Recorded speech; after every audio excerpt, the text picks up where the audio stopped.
할렐루야. 네, 반갑습니다. 지난 3일 동안 잘 지내셨습니까? 네, 오늘 저는 본문의 말씀을 가지고 풍성한 연보의 비밀이라는 제목으로 함께 은혜를 나누려고 합니다. 풍성한 연보의 비밀이라. 예, 사실은 이 초대교회 성도들이 어떻게 헌금 생활을 했을까 하는 것을 우리가 좀 알 수 있는 그 방법은 이 서신서에 기록된 것이 유일합니다. 만일 이 사도 바울이 이러한 교회의 상황들을 자세하게 기록하지 않았다면 그들이 어떻게 헌금 생활을 했는지를 우리가 알지 못했을 것입니다. 그런데 다행히도 이렇게 그들의 헌금 생활이라든지 이런 내용들을 자세하게 기록을 해놨어요. 그리고 그것을 통해서 우리도 어떻게 하나님을 섬기는 것이 옳은 것인지를 배우게 되는 것입니다. 본문의 말씀을 보다 보면 성경 전체가 늘 하는 이야기지 그렇지만은 이 신앙생활하고 헌금생활은 다르지 않은 것 같아요. 신앙생활과 헌금생활은 비례하는 것 같습니다. 이것도 정비례하는 거죠. 신앙생활이 살아있는 성도는 헌금생활도 살아있습니다. 그러니까 신앙생활이 죽어있는 성도는 헌금생활도 죽어져요.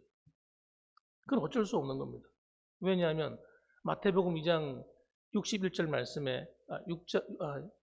마태복음 6장 21절 말씀에 예수님이 뭐라고 말씀하셨냐면 내 보물이 있는 곳에 내 마음이 있느니라. 그렇게 말씀하셨어요. 내가 가장 소중히 여기는 것이 여러분 어디에 그것을 사용하느냐 보면 그 사람이 어디에 마음이 가 있는지를 알 수 있다 그런 얘기죠. 주를 위해 헌신할 수 있는데 몸으로도 할 수 있고 말로도 할 수 있지 않습니까? 뭐 행동으로도 할 수 있습니다만 그러나 돈이 함께 간다는 것은 사실 쉽지 않은 겁니다. 왜냐하면 세상 사람들이 돈을 좋아하거든요. 돈을 아낍니다. 돈을 아무데나 막 쓰고 싶지 않아요. 자기가 필요한 것에 쓰고 싶지 아무한테나 주고 싶지도 않죠. 그런데 정말 이 하나님을 사랑하는 이 믿음이 있는 사람들은 이 물질이 하나님을 향해서 갈 수밖에 없는 거예요. 어쩔 수 없는 겁니다. 교회를 사랑하는 성도는 교회에 물질을 쓸 수밖에 없어요. 왜 그러냐면 마음이 가니까요. 마음이 가니까. 누가 이것을 하십시오 해서 하는 것이 아니라 하고 싶어서 견딜 수가 없는 거예요.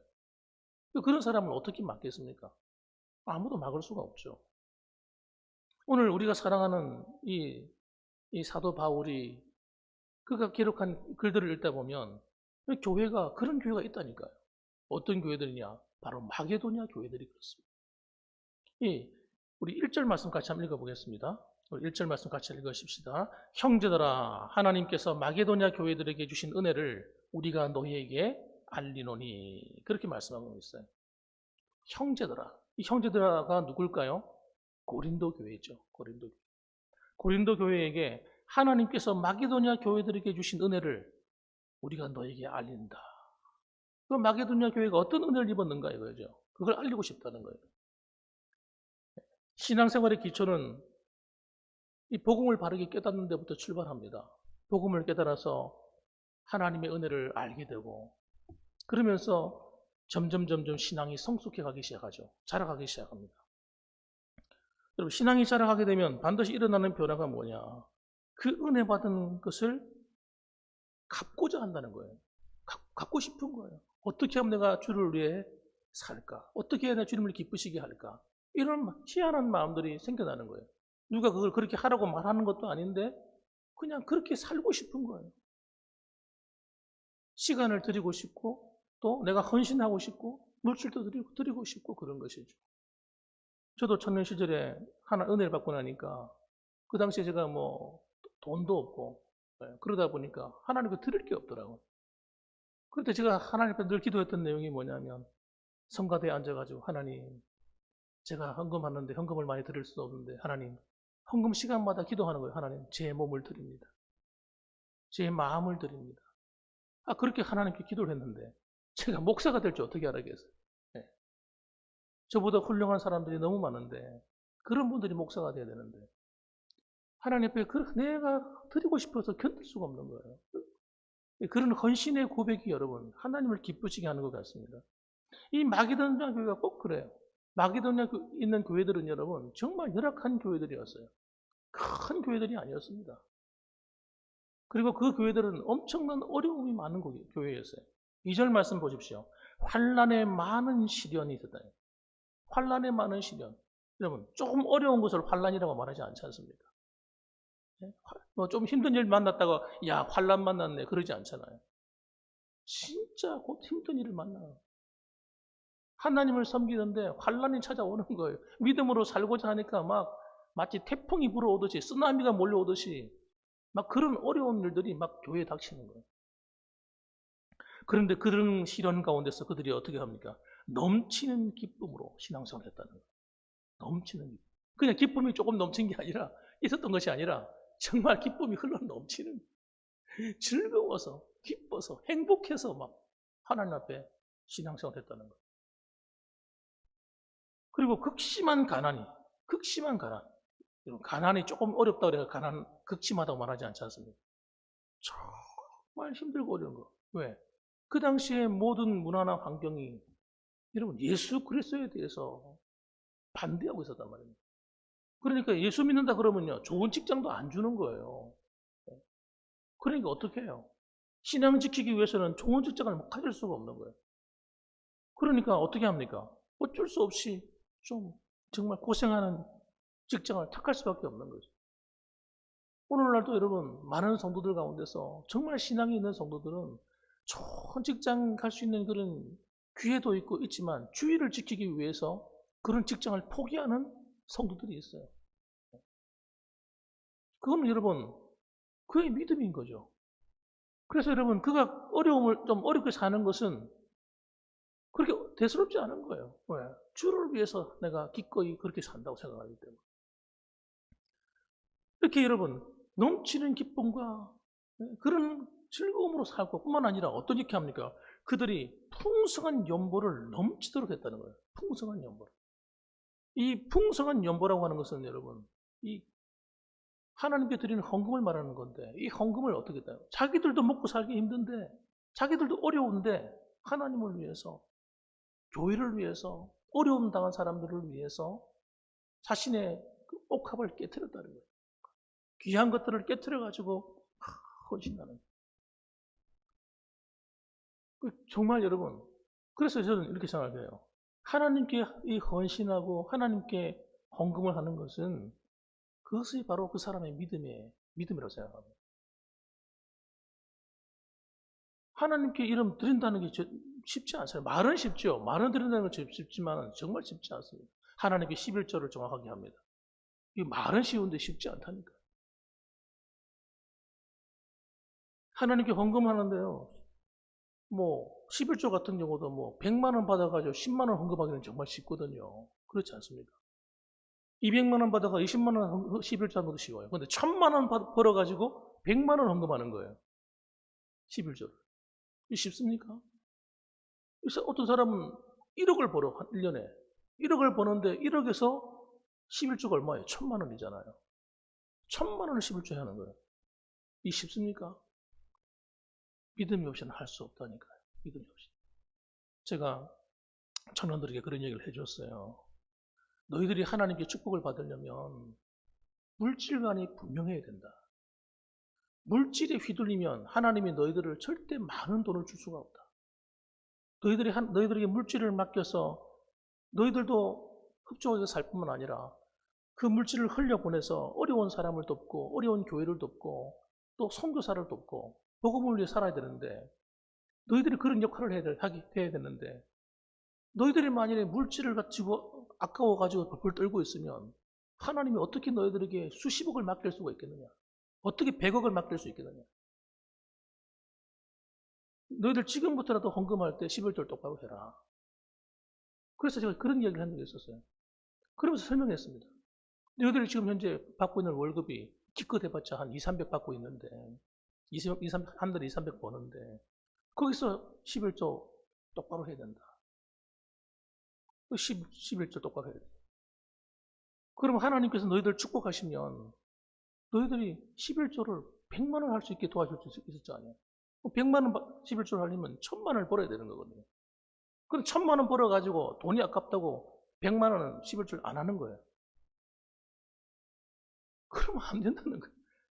여러분, 생각해보세요. 300만 원 벌어서 먹고 살다가, 여러분, 900만 원을 갖고 먹고 살잖아요. 내가 엄청나게 많이 버는 거잖아요. 900만 원을 내가 벌고 있다는 거예요. 그런데 100만 원 하나님 거라고 드려야 된다는 거예요. 그런데 그런 11조의 개념이 똑바로 안 되니까 하나님이 물질의 축복을 줄 수가 없는 거예요. 줘봤자 자기 좋은 일 쓰는데 자기를 위해서만 사니까 교회는 어렵고 힘들고 자기들은 잘 먹고 잘 살고 그런 일을 하나님께서 하지 않는다는 거예요. 어려운 사람들이 널려 있어도 돕지도 않고. 그래서 여러분, 우리가 하나님을 섬길 때 이런 물질에 대한 개념이 11조에 대한 헌금에 대한 개념이 분명해야 되는 겁니다. 제가 지금 서경교회에서 어떤 자녀분들이 어머니가 돌아가시고 아버지가 돌아가시고 그러면서 이제 그 밭하고 노는 걸 팔게 된 거예요. 팔게 되는. 그래가지고 그 두 가정이 1000만 원씩 헌금을 했다고 그러더라고요. 1000만 원. 11조를 했다고 그러더라고요. 11조를. 근데 그 얘기를 들으면서 그래도 그 자녀들이 신앙이 똑바로 들어갔구나. 여러분, 그러니까 그렇게 보통 사람들이 그렇게 안 한다니까요. 뭘 사고 팔면서도 이득이 생기면 그냥 싹 닦아버려. 하나님 별로 안 기뻐하는 거죠. 하나님 뭘 보고 축복하시겠어요? 근데 여러분 그렇게 하니까 그 물질이 1000만 원, 2000만 원 그 교회 딱 들어오니까 그 교회에서 뭐 하는지 아세요? 그 돈 가지고 인터넷랑 합해가지고 교회 인테리어를 하게 된 거예요. 내부 인테리어. 뭐 교회가 오래되니까 몇십 년 되니까 엉망이잖아요, 사실. 교회도 좀 이렇게 춥고 겨울이 되면 춥고. 그래서 이번에 인테리어 하고 있어요, 지금. 얼마나 아름다워요. 교회를 복되게 하는 거잖아요. 그런 헌금을 통해서. 그런데 여러분, 그런 것들이 여러분, 돈이 많다고 되는 게 아니라는 거예요. 중요한 것은. 돈이 많고 적음이 아니라, 따라합시다. 믿음의 크기에 따라서 되더라. 이 얘기입니다. 그 사람의 믿음이 어떠냐에 따라서, 신앙의 수준에 따라서 그렇게 가능해지더라요. 여러분, 생각해 보세요. 환란이 많은 시즌이 몰아닥치는데 어떻게 기뻐하냐고요. 그 믿음이 없이는 절대 할 수 없는 거예요. 하나님이 그 가운데서 나와 함께 한다고 믿는 거예요. 그러니까 웃을 수 있죠. 스트레스가 오고 힘이 들고 막 속상한 일이 막 일어나고. 그런데 웃는 거예요. 기뻐하는 거예요. 안에 믿음이 불타는 사람, 이 사람들. 극심한 가난이 왔는데 어떻게 자기도 먹고 살기 힘든데 돈을 나눠가지고 어려운 교회를 돕고 어떻게 그렇게 하냐고요. 믿음이 있으니까 하는 믿음이 있으니까. 하나님을 정말 사랑하고 그 영혼들을 불쌍히 여기고 교회를 불쌍히 여기고. 이건 말장난하는 게 아니잖아요, 여러분. 예수님이 십자가의 은혜, 나를 구속하신 그 하나님의 사랑을 바르게 아는 자만이 할 수 있는 거지. 아무나 할 수 있는 게 아니라고요.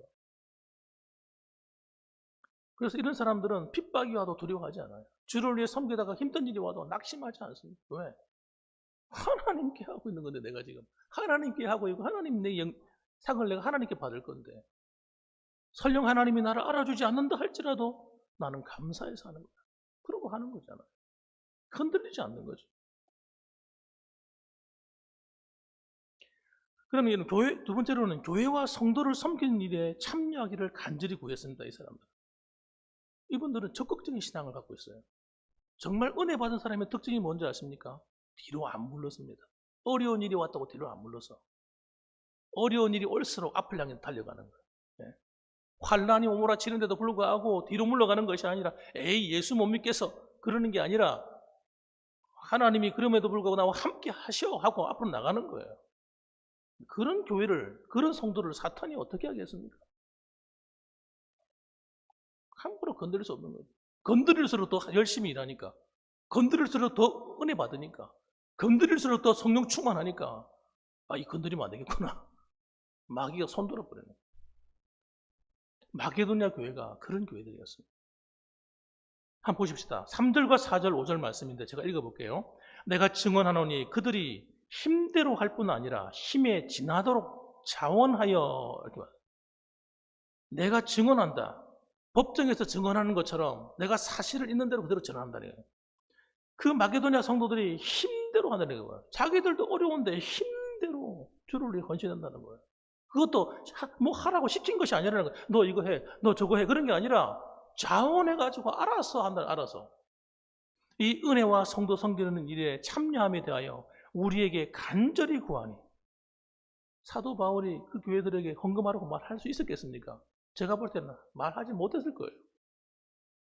그 어려움을 뻔히 아는데 헌금하세요. 어떻게 그렇게 말을 할 수 있겠습니까? 그 말을 못하고 있는다. 그런데 그들이 이 은혜와 성도 섬기는 일에 대해서 헌금하고 싶어가지고 간절히 구하는 거예요, 바울한테. 사도 바울 선생님, 우리도 할게요, 우리도 하게 해주세요. 막 이러는 거죠. 그래서 5절 보니까 우리가 바라던 것뿐 아니라 그들이 먼저 자신을 주께 드리고 또 하나님의 뜻을 따라 우리에게 주었도다. 그렇게 말하고 있는 겁니다. 그래서 신앙생활은 여러분, 우리가 은혜 속에 들어가 버리면 뭐 하라 하지 마라 말할 필요가 없는 거예요. 장원하는 겁니다. 교회 일은 장원하는 거예요. 시켜서 하는 것보다 더 수준 높은 것은 자원하는 거예요. 그 이름은 기도하면 하나님이 다 가르쳐줘요. 하나님. 여러분이 정말 교회를 사랑해서 기도하게 되면 내가 교회를 쓰면 뭘 할까? 답이 다 나온다. 답이 나와요. 그럼 그걸 할 수 있도록 하나님 물질을 주시고 은혜를 주시고 환경을 허락해 주시고 건강을 주시고 하나님의 필요를 공급해 주시는 거예요. 하나님 할 수 있도록.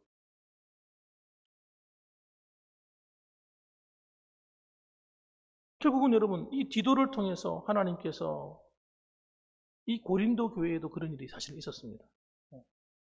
근데 고린도 교회가 그 일을 1년 동안 뒤로 미루고 있었어요. 1년 동안. 1년 동안 그 어려운 교회들이 자원해서 막 할 동안에 고린도 교회는 도시에 있는 교회거든요. 정말 좋은 환경 가운데 있는 도시에 있는 교회. 잘 사는 사람들이 모이는 교회들. 그런데 그들이 적극적으로 헌신하지 않는 거예요.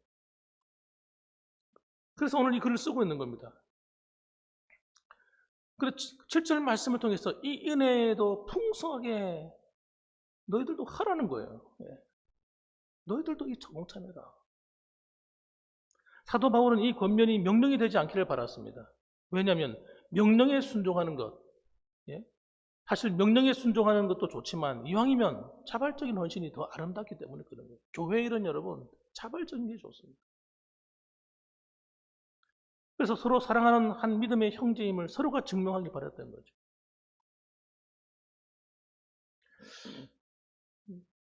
그러면 여러분 우리가 보면 그 헌금 생활을 할 때 어떻게 해야 되느냐 하는 것을 한 3가지로 간단하게 알 수가 있는데, 첫째는 이렇습니다. 나를 구원하시는 주님을 정말 사랑하는 마음에서 헌금을 해야 됩니다. 그래 억지가 안 됩니다. 헌금 생활할 때 직분자이기 때문에 헌금한다. 이런 개념은 굉장히 위험한 거예요. 사람들이 내가 이렇게 헌금하지 않으면 다른 사람이 어떻게 볼까? 혹시 목사님이 나를 또 이상하게 보지 않을까? 이런 생각을 가지고 헌금을 하면 안 되는 거예요. 저는 여러분의 헌금의 액수를 보지 않습니다. 액수를 보고 여러분을 점검하지 않습니다. 헌금의 액수가 중요한 게 아니라 마음이 중요한 겁니다. 정말 어떤 마음으로 하나님께 하느냐. 그건 하나님만이 아시잖아요. 그죠? 그래서 하나님은 그 마음의 중심을 보시고 기뻐하시는 겁니다. 둘째로는 자발적이어야 되고 책임감을 가져야 됩니다. 여러분, 누가 하겠지가 아니에요. 다 할 사람 많은데 뭐 이렇게 생각하면 안 된다는 거예요. 헌금 생활. 저분 돈도 많고 하니까 저분이 다 하시면 되지. 아닙니다, 여러분. 헌금은 어떤 한두 사람이 헌금을 많이 한다고 그래가지고 교회가 되어져 가는 교회. 그런 교회는 정말 정말 위험한 교회. 장로님 한 분이 부자예요. 돈이 많아요. 그분 중심으로 교회가 돌아간다. 그런 교회는 여러분 아주 건강한 교회라고 말할 수 없습니다. 교회는 모든 성도가 함께 합심해서 내가 받은 은혜의 분량에 합당하게, 내가 받은 책임감에 합당하게 하나님 앞에서 차원에서 섬기는 거예요. 그래서 모든 성도가 함께 할 때 교회가 아름다워지는 겁니다. 아름다워지는 거예요. 사실 지난번에도 제가 우리 강대상 헌금 하라고 했을 때 저는 엉뚱한 데서 헌금이 그냥 우리 성도님들 가운데 중직자들 가운데서 좀 여유 있는 분들이 헌금 생활을 하지 않을까 생각했는데 아니 일주일도 가기 전에 전화가 걸려와가지고 내가 하겠다 이래가지고 홍성미 집사님하고 그 다음에 홍익표 집사님 그 두 분이서 두 가정에서 한 거예요. 사실은 제 마음은 이게 아닌데 좀 더 많은 분들이 좀 동참했으면 좋겠는데 그분이 또 도장을 찍는 거예요. 뭐라고 도장을 찍냐면 이건 항상 우리만 하는 걸로 해달라는 거예요. 저 선한 욕심을 가지고 있더라고요. 선한 욕심을. 야, 그래서 제가 어쩔 수 없었어요. 수요일날 광고도 안 하려고 그랬어요. 주일까지 가려고 그랬는데 중간에 또 그분이 이렇게 말했는데 광고해달라고 부탁을 해가지고 헌금을 더 이상 못하도록 다른 분이 참여하지 못하도록 그런 욕심을 갖고 계시더라고요. 사랑하는 성도 여러분, 자발적인 것입니다. 책임감을 가지고 이건 내가 해야 될 일이다. 이건 내가 해야 되지. 이건 누가 해야 내가 해야지. 이런 마음이 중요하다는 거예요. 다른 사람이 하겠지. 방관자적인 그런 마음이 아니라. 그래서 지금 그렇게 한 것을 하나님이 얼마나 기뻐하시겠어요. 이 강단에서 매주마다 하나님 말씀을 전하잖아요. 하나님께 쓰임 받잖아요. 얼마나 복된 일입니까? 복된 일이죠. 그럼 세 번째로는 사람이 아닌 주께 드린다는 마음의 자세를 항상 잊지 말아야 합니다. 내가 사람에게 한다. 교회라는 한 단체에 한다. 이런 마음을 가지게 되면요. 우리가 돈이 아까워져요. 그리고 이 헌신하는 마음 자체가 삐뚤어질 수가 있습니다. 내가 했는데 하는 이런 마음 가질 수가 있어요. 그렇기 때문에 항상 우리가 다른 일도 마찬가지예요. 주께 봉사하는 일도 마찬가지지만 헌금하는 것도 내가 누구한테 보이기 위해서 한다는 생각을 절대 하면 안 돼요. 그건 아주 위험한 겁니다. 에베소서 6장 7절 말씀처럼 기쁜 마음으로 섬기기를 주께 하듯 하고 사람에게 하듯 하지 말라라는 말씀이 있지 않습니까? 우리가 하나님께 내가 드리는 것이다. 이런 마음을 가지면요. 얼마나 은혜가 되는지 몰라요. 주일 예배 시간에도 여러분 내가 헌금 봉투를 가져와서 하나님께 하나님을 사랑합니다 하는 고백을 가지고 헌금을 탁 드리면요. 그 예배 드리는 시간이 마음이 뿌듯하고요. 마음이 기쁘고 막 행복해요. 예배가 막 살아나. 참 신기한 일이죠. 우리의 마음의 중심이 이렇게 중요합니다. 하나님께 내가 드린다. 내가 주를 위해 산다. 생각할 때마다 얼마나 마음이 기쁜지. 이게 성령이 주시는 마음이겠죠. 그래서 여러분 이런 마음의 자세를 가지고 고린도 교회가 동참해야 되는데 중요한 것은 그 고린도 교회가 아까 뭐라고 말씀드렸죠? 1년이 넘도록 참여하지 않아요. 1년이. 우리 10절 말씀 읽어보겠습니다. 10절 말씀과 11절 말씀 읽어봅니다. 시작. 이 일에 관하여 나의 뜻을 알리노니 이 일은 너희에게 유익함이라. 너희가 1년 전에 행하기를 먼저 시작할 뿐 아니라 원하기도 하였은즉 이제는 하던 일을 성취할지니 마음에 원하던 것과 같이 완성하되 있는 대로 하라. 이렇게 말씀합니다. 여기서 몇 가지 중요한 말이 있는데 첫째는 너희들이 작정했는데 왜 안 하느냐. 특히 또 먼저 했잖아요. 먼저. 마게도냐 성도들보다도 먼저 하기로 작정을 해놓고 왜 너희들은 쏙 빠져버리고 어려운 교회들만 하나님 열심히 하고 있다는 거예요. 이거 잘못되었다 하는 거예요. 그런 얘기하는 거죠. 그리고 또 한 가지는 이 일에 참여하는 것이 유익한 것이라는 거예요. 헌금을 하는 것이 헌금하는 사람에게 굉장히 유익하다는 거예요. 그 얘기를 들려주고 그 다음에 또 한 가지는 뭐냐면 이제 하던 일을 성취하는데 마음에 원하던 것 같이 어떻게 완성해라. 완성. 마음에 그런 마음이 왔으면 그 마음을 먹고 그냥 마음이 왔는데 내가 지금 형편이 어려운데 요즘에 살기 바쁘고 정신이 없는데 하고 합리화시키지 말고 마음에 감동이 왔으면 하라는 거예요. 여러분 헌금은 여러분 하나님이 아무나 다 하나 이렇게 하지 않습니다. 하나님이 어떤 사람에게 감동을 줘요. 감동을. 하나님이 감동을 주는 성도가 있어요. 그 사람이 하게 되는 겁니다. 그런데 감동함을 받았는데도 불구하고 안 하는 사람이었어요. 그러면 안 된다는 거예요, 하나님. 그런 감동이 오거든 소녀가 되더라도 하셔야 됩니다. 하시면 그게 복이 돼요, 오히려. 하나님이 나를 우리를 축복하시기 위해서 하는 거예요. 하나님께서 영광 받으시고 나도 복을 받는 길이에요. 그래서 뭡니까? 너희들이 완성해라. 마음에 결심한 것을 완성해라 하고 말씀하고 있는 겁니다. 마지막으로 우리 한 가지만 더 살펴보겠습니다. 하나님께 드린 이 풍성한 연부에는 반드시 결과가 따라온다는 겁니다. 결과가 따라옵니다. 우리 9절 말씀 같이 읽어보겠습니다. 9절 말씀입니다. 우리 주 예수 그리스도의 은혜를 너희가 알거니와 부요하신 이로써 너희를 위하여 가난하게 되심은 그의 가난함으로 말미암아 너희를 부요하게 하려 하심이라. 저는 확실하게 이 말씀을 믿습니다. 정말 그래요. 우리가 정말 하나님 앞에서 헌금을 하고 주를 위해서 헌신하는 것은 여러분, 주의 우리를 축복하기 위해서 하시는 거예요. 하나님께서. 저는 지금까지 살아가면서 사역을 제가 꽤 오래 한 편이거든요. 제가 20대 때부터 사역을 했기 때문에.